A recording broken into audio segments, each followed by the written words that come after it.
Present.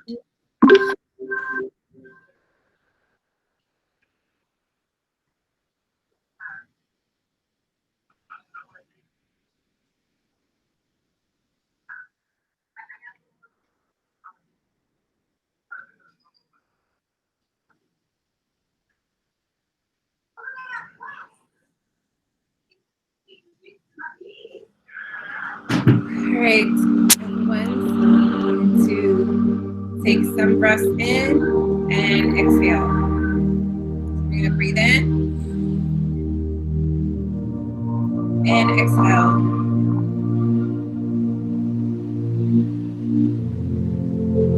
Breathe in and exhale.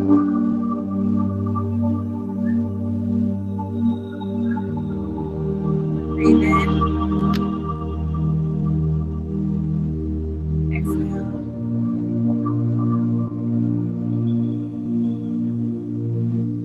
And breathe in, exhale.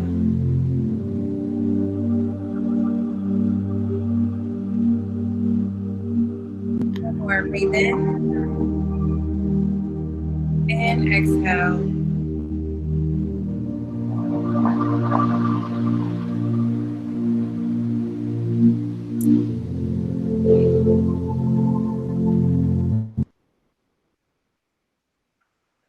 So we started this unit off on talking about global white supremacy.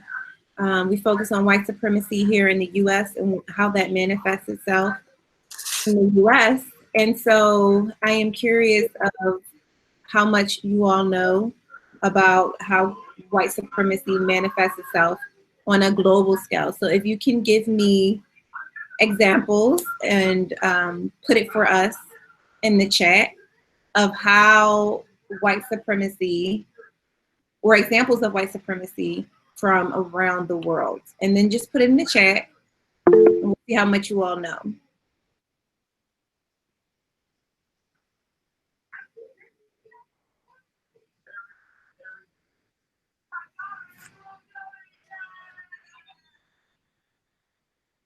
Okay, so we'll talk about them once you all put some in.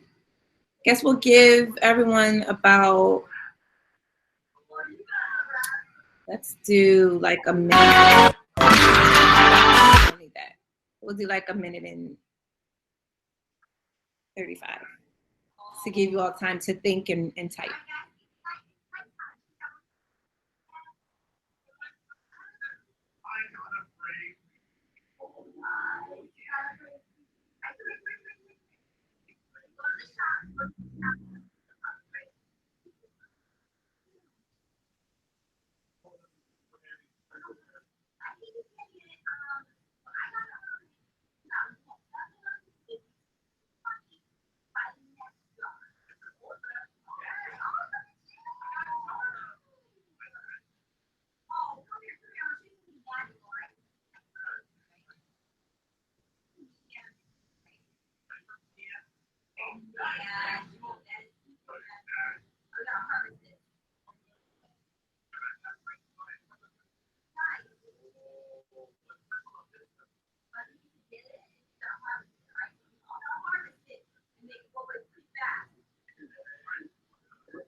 Here we go. Few responses in the chat. Luca says Iron Guard, Romania. Lydia says maybe South Africa. You're on to something. Kang says he can't think of any. We have any more?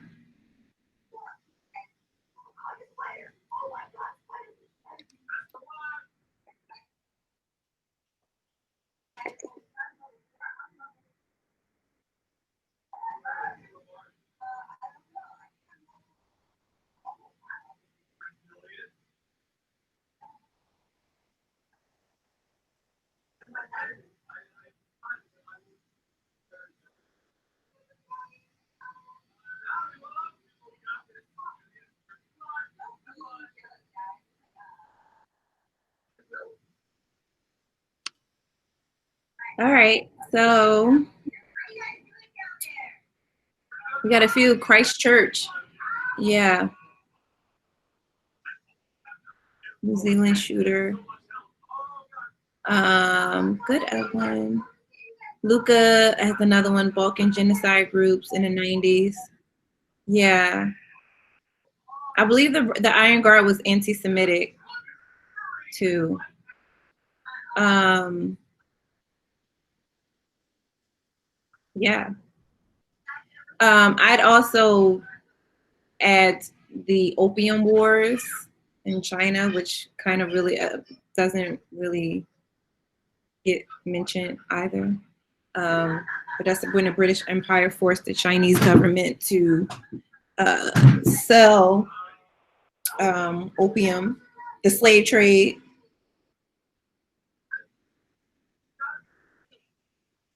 What do you mean, Luca? Yeah, but it was by force. It was by force, and people died as a result of it. That's white supremacy. That is a country coming to another country. That's not how white supremacy. It's not just about race, though. And actually, it is about race because the Chinese were Asian, the Europeans were the British. They came into their country and told them how best to farm and sell and trade. That is white supremacy. Absolutely. Yeah, and then they forced them to sell this drug that they didn't want to do, and it resulted in a war. That is absolutely white supremacy. White supremacy is not just racism. It's not just we saying mean racist things. White supremacy is not just the N-word. It is the act of thinking and moving as if you know what's better for another group of people, as if you know what's better for another culture because your culture or your race is better than the other race. That is white supremacy in a nutshell. Yes, the conquistadors.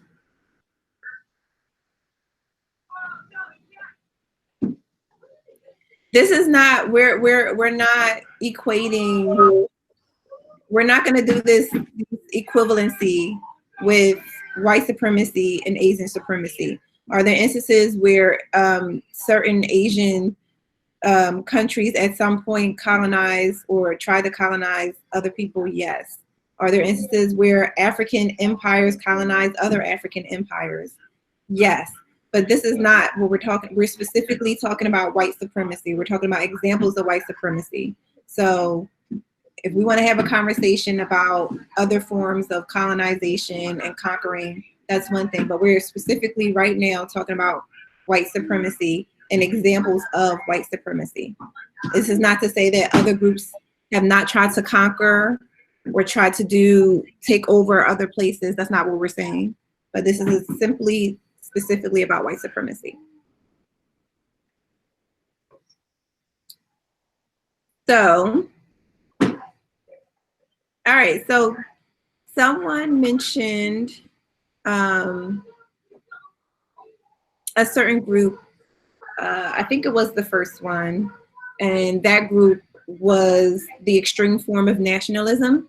And so it's good that that was brought up because I wanted to mention these terms because I think it's really important to have the knowledge about these terms. So nationalism, colonialism, and in particular also like where does all this stuff stem from? So before I even talk about nationalism, before I talk about colonialism, it's important that you guys know about the Papal Bull Doctrine. And this is essentially edicts that were issued in 1455 and 1493. Now, why am I talking about this? Because if you look at the time period, this is post-bubonic plague. This is when the European governments are going to start re-exploring again and going to different parts of the world. And one of the things that they wanted or needed was the blessing of the most powerful, I would say, the most powerful entity in Europe at that time, and that was the church. And the church was synonymous with the Catholic Church. And so the most powerful person of the Catholic Church at this time is the Pope. And so the Pope issues these two documents, and basically what it does is say, if you go to new lands and the people are not Christian, you have the power and the authority to, what do you guys think they're going to give them the power to do?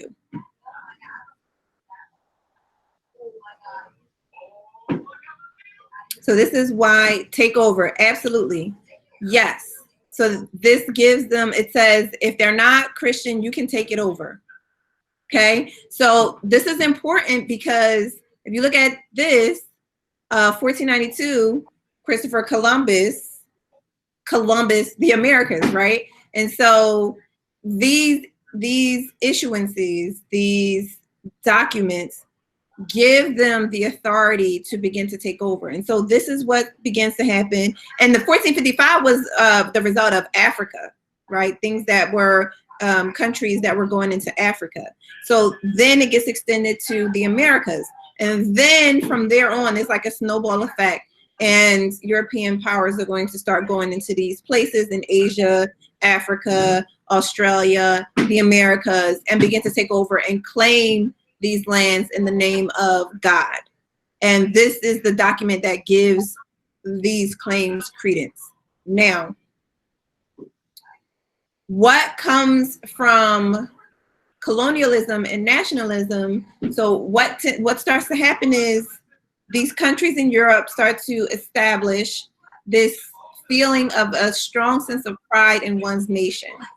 And most people would say, okay, what's wrong with that? Well, nothing inherently, but once this starts to develop, there's this competition between European countries that emerge. And that competition begins to spill over into these places that they go and start to invade. And this turns into colonialism, which means that there is a mother country or a country, and they colonize or take over other countries and territories and people and institute their own way of governance, their own religion, their own culture onto the native population. So nowhere is this going to be more prevalent than in some of these places that we're about to talk about now. So I don't know, Ms. Williams, did you assign Cornell Notes this week? No, I didn't, but I know that I did for my class. So I'm just going to leave this up because I saw a few of my students in the chat.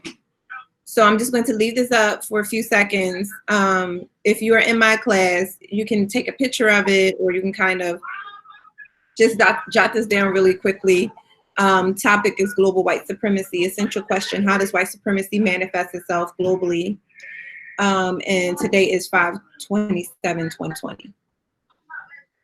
I'll give you guys about 30 seconds.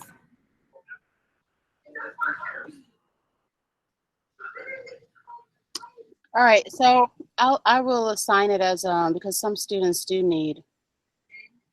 do need credit Oh, and to improve their grade.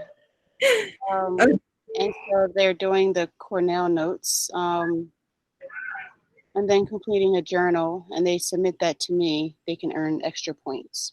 Ah, okay. There you go. Just do it on a Google Doc. Yeah, it is. Olivia. Always, always on point. Oh, I didn't even know that. It's always on point. Yeah. Olivia said I studied all year for this. Period. Pooh. I'm sorry. Stop. Not gonna talk like that. Live. All right. So someone mentioned South Africa. South Africa, yes, absolutely. So South Africa is a very interesting conundrum in Africa because it was colonized and I should say invaded multiple times by different Europeans. So the Dutch arrived before the British, and they became known as Boers, aka Afrikaners, and they essentially took over. The British came in and then also tried to take over. It actually resulted in a lot of conflict between the Boers, which were Dutch South Africans, and the British.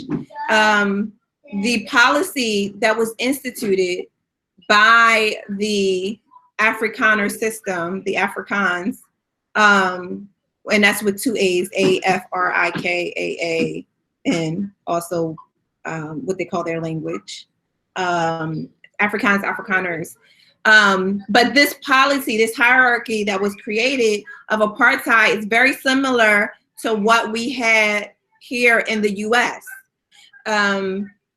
How people were categorized were these, first it was these three here, black, white, and then colored. Later on, other comes into play, but you were considered a black person or a Bantu if you are a member of any tribe in Africa. And now, mind you, this is so ignorant and arrogant because the Bantu is actually its own group of people. But they're just like anybody who's from a tribe in Africa is going to be Bantu. And then you have the white person or white, that's the category. And so a white person is someone who appears white and is not accepted as colored. And this was so arbitrary. It was so arbitrary.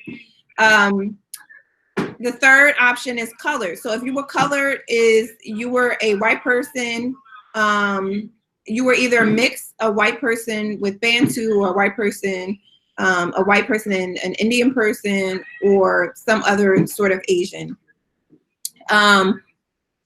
Or if you were, maybe you weren't mixed, maybe you were just Chinese, they also would consider that color. Or maybe you were just Indian, they would also consider that color.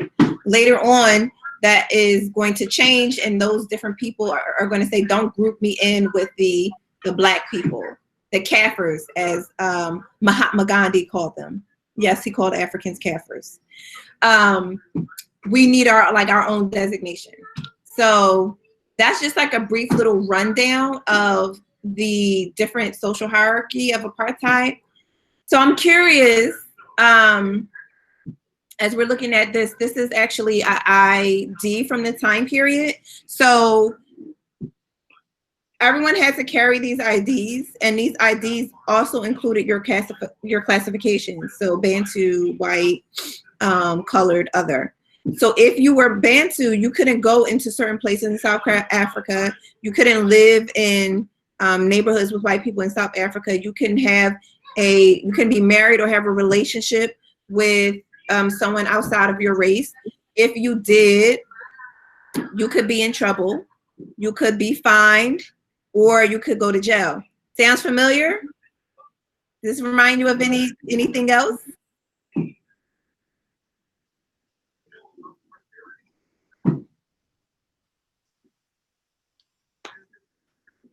Anybody put it in the chat? What does this remind you all of? In American history. Exactly, Lydia. Good. Exactly. Segregation.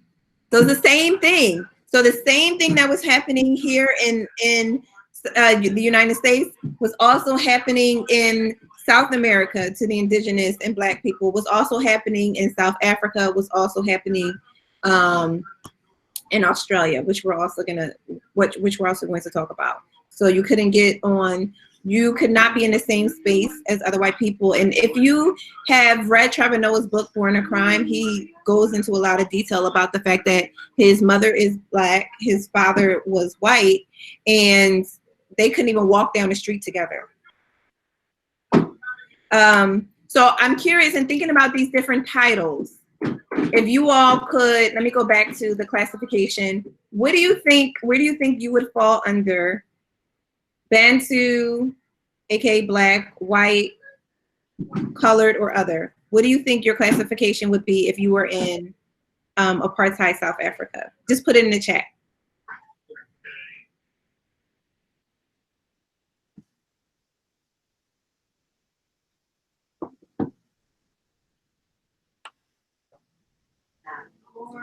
Kang said colored or other. Lucas says white. Olivia says white. Lydia, white.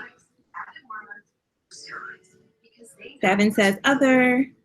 Demin says colored or other. Colored, colored. So here's the thing. There's a famous instance where a Chinese man in South Africa was able to successfully petition his race to be changed from colored to white. And he basically did this by getting over a dozen white people in South Africa to say, we see him and accept him as white. So his classification was able to be changed. So this is how arbitrary the rules around apartheid and race classification was. And one of the things that they did many tests, but one of them is they did the pencil test. So if you know what this is, don't comment. But if you don't know what the pencil test is, I want you all to take a guess as to what this pencil was used for. What do you think they used the pencil test for?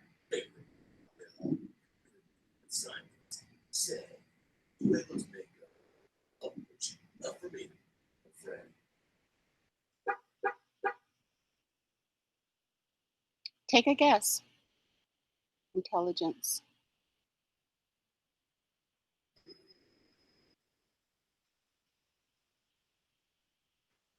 All right, someone said intelligence. Like if you named, let me see. If you named it in English, if you knew it was a pencil in English. Oh, okay, okay. So I'm gonna show you all. Siraj, come here real quick.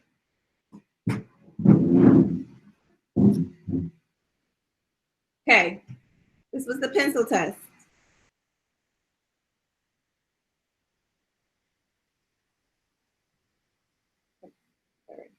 Okay. Oh, all right. Bend over a little bit. No, stand up. No, stand up. Bend over a little bit. Like, okay. So that was the pencil test. Thank you. Bye. That was the pencil test. So let's say you were white appearing, but you had something funky going on with your hair. They would use the pencil test. And if the pencil fell out of your hair, then they would say, yep, definitely white. All right, no questions asked. If it stayed put, then you would have to be categorized as colored. Nope, it wasn't about the matching of the pencil and the skin color. It was about the hair. So not only was it about skin color and features, it was also about your hair. That's how arbitrary these things were. So this ends up resulting in a lot of confusion around race and categorizing race. And one such famous case was the case of Sandra Layne. So, and I wanna put this out there. For all intents and purposes, every single person says that these are her parents. So she was born to white parents. She wasn't adopted. She was born to white parents, okay? When they enrolled her in school, they classified her as white. When she showed up to school, the administration looked at her and was like, no way. They reclassified her as colored and then expelled her from the school. So they didn't have like DNA testing. So he did a paternity test in that he's like signed a sworn affidavit that there was no infidelity on either of their parts and that he was her father. So they fought and fought. A law changed. They were able to get her reclassified as white. but she was very much ostracized by the white community. So she ends up eloping and marrying a Black man to the chagrin of her family. She had children. And in South Africa, if you cannot cohabitate, meaning you cannot be white and live with a Black man, whether you have children or not. So she actually had to petition to be reclassified as colored. And from the last time I checked, she had sort of reconnected with her mother, but her brothers to this day refuse to speak to her. And her father died without ever speaking to her again. And here is a picture.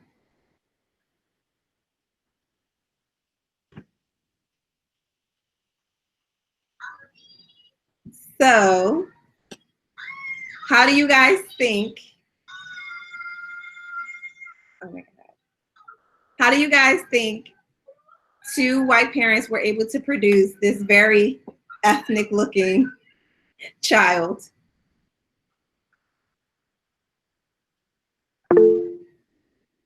It can happen. You're right.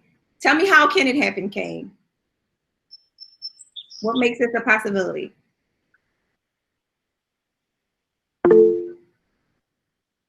Okay, so Kane says gene mutation. It's something much more simpler, actually. So, Benson, what do you mean by that? Kane said a wig.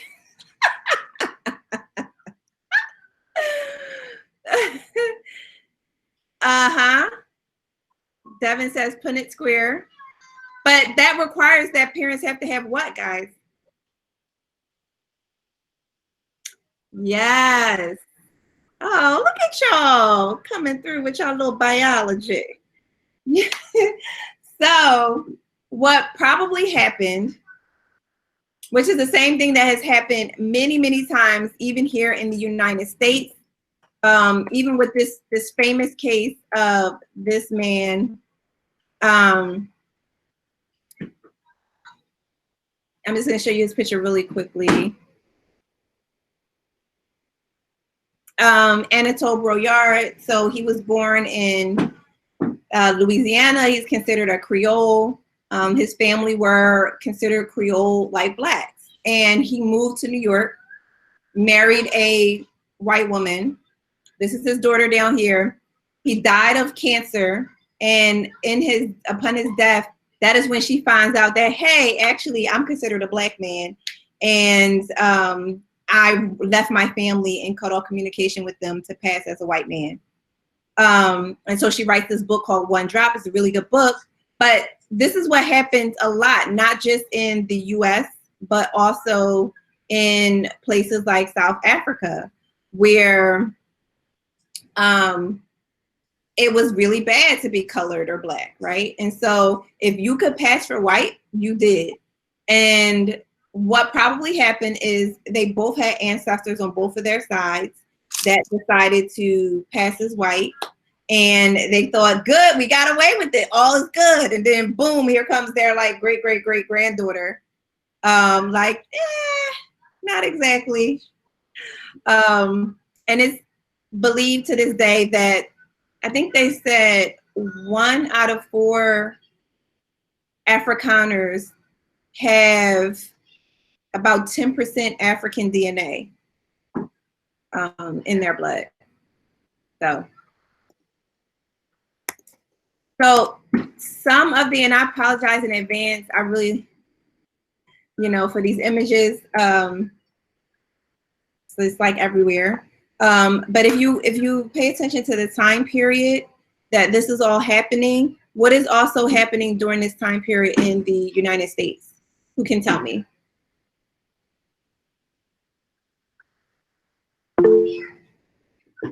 Someone says World War II. Cold War. In the United States. In the United States, though. Not globally. Domestically. Yes. Come on, y'all. What's happening in the 1960s, 1950s? Yes. Yes. Thank you.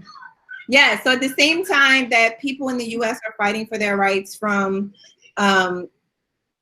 white supremacy, the same thing is happening in South Africa, and people are being murdered and shot and killed for just protesting, for just fighting for their rights. And we're talking about men and women and children were being killed. And so this policy is not just something that was prevalent in the US or in Africa, but it's also something that was prevalent in Australia.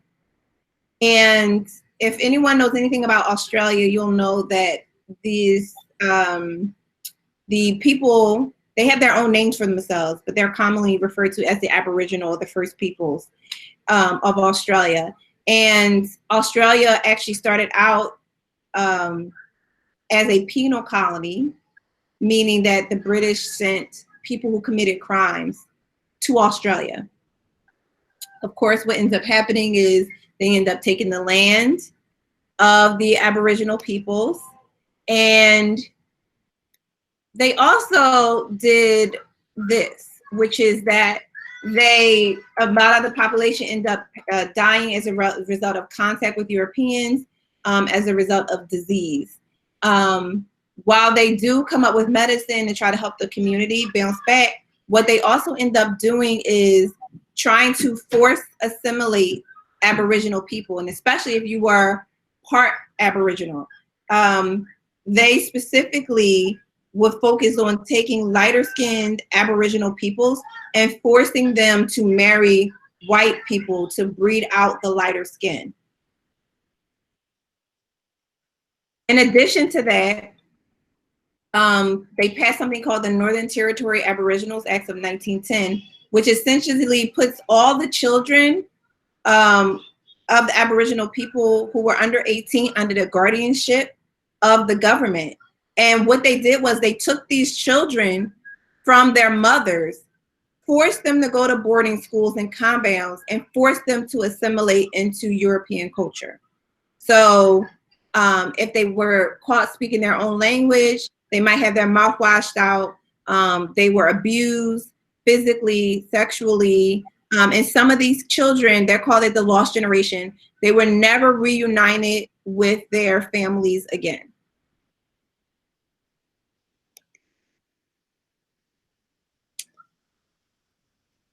And this policy of assimilation was also used here in regards to the indigenous peoples. And this map just shows the loss of land that occurred since the 1700s. So it starts out over here on the East Coast and moves into the Midwest and ends up going completely west. And as this land is being taken, the populations are also diminishing, and those who try to resist are killed very brutally. Their children are also taken and put into camps. They also did something where they killed the buffalo. And the buffalo was really important because it was a food source, and they also used it for clothing and things of that nature. So they said, they had this saying, if you kill as many buffalo, because every buffalo dead is an Indian that is dead. And that's what they did. And these are pictures that shows the massive killing of the buffalo. These are buffalo heads that they're standing on top of. And this shows that at one point there were millions of buffalo in the US, and 70 years later, the population dwindled to about 1,000. As a result of conservation efforts, as of 2000, there was about 250,000 that have been, that they say have lived in the US now. So some of the things that they did was they took Native American lands and then transferred them into individual homestead plots, which just simply says they gave the native lands to not only to individual whites, but they also forced Native Americans to like chop up their, many Native Americans were communal. So they forced them to chop up their land into individual plots as well. And then to add insult to injury, they also took their children from their tribal homes and sent them to boarding schools to also force assimilate them. And here are some pictures that highlight this. You have this might be how they came in. This was how they ended up. Again, photos of how they might come in. And here is how they would end up. So notice they cut their hair, they make them dress differently, they made them learn English. This is another example.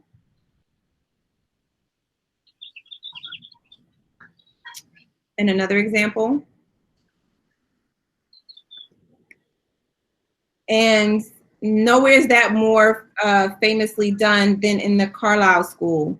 The Carlisle Indian Industrial School was located right here in Pennsylvania, where over 10,000 indigenous children is said to have attended the school. There's a graveyard attached to the school where they say there's about 186 graves, and I'm sure you all can imagine that not all of those children died due to illness.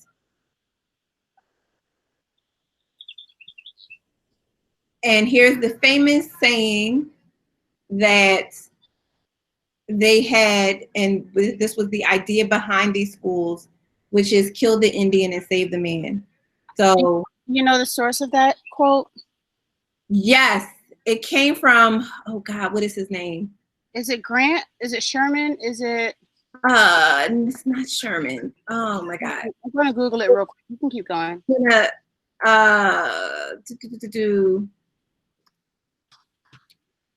What was his name?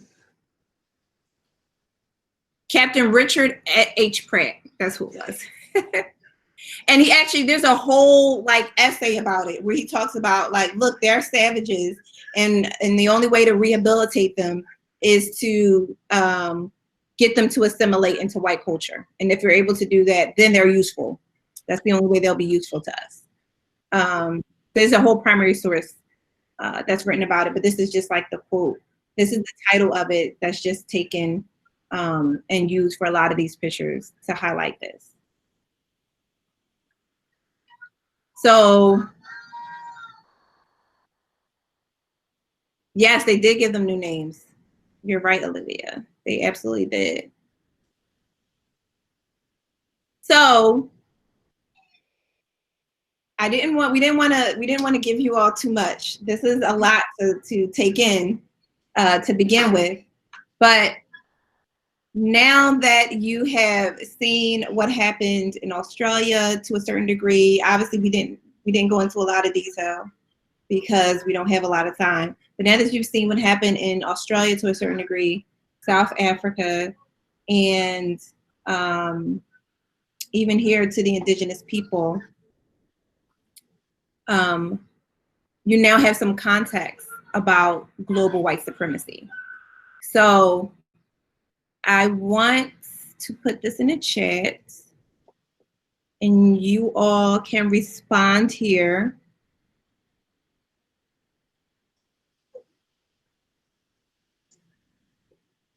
Okay, so now that we have that question, you should be better able to answer it. So what are some ways, based off of what you learned today, that white supremacy has manifested itself globally around the world?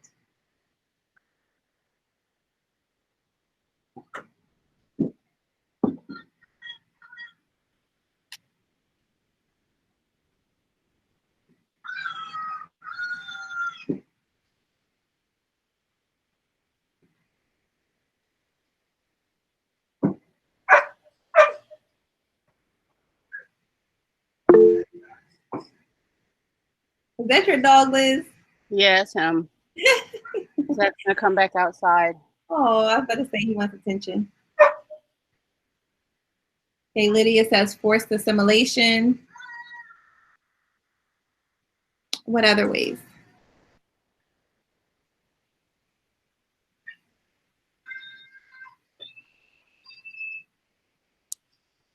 Racial hierarchy. Good. Snuffing of indigenous culture. Good, Edwin.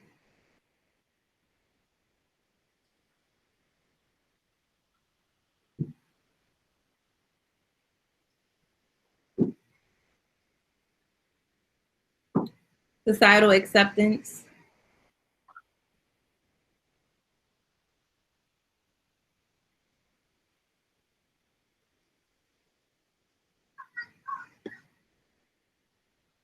Okay. Anyone else want to weigh in? Ms. Williams? I think they got it in general. Taking of land, I would add.